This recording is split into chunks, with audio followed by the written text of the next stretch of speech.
Hello everyone, welcome to Poonam Education. I hope you all are doing good. तो आज हम जानेंगे जनसंख्या परिवर्तन के मुख्य कारणों के बारे में। तो जनसंख्या के बारे में तो आप जानते होंगे, एक भू क्षेत्र पर रहने वाले लोगों की संख्या को कहा जाता है जनसंख्या। तो उसके परिवर्तन के कुछ कारण है। तो पहला है जन्म दर यानी कि बर्थ रेट। किसी निश्चित अवधि में किसी जनसंख्या में प्रति 1000 व्यक्तियों पर जन्म लेने वाले लोगों की संख्या को जन्म दर ज्यादा होगा, जनसंख्या भी बढ़ेगी।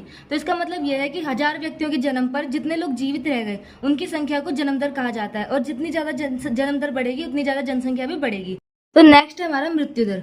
कम मृत्यु से जनसंख्या बढ़ती है। अगर जितनी कम मृत्यु होगी तो उतनी ज्यादा क्या है, जनसंख्या बढ़ेगी। इसे आमतौर पर प्रति 1000 लोगों पर मरने वाली संख्या के रूप में व्यक्त किया जाता है। तो इसमें जितने भी 1000 व्यक्ति हैं उनमें जितने व्यक्ति मर रहे हैं तो उस हिसाब से मृत्यु दर की गणना की जाती है। तीसरा है हमारा प्रवास, जिसे इंग्लिश में कहा जाता है माइग्रेशन। एक स्थान से दूसरे स्थान पर मानव का अवगमन प्रवास कहलाता है। यानी कि मानव जो एक स्थान से दूसरे स्थान चल जाता है उसे क्या कहा जाता है, प्रवास कहा जाता है।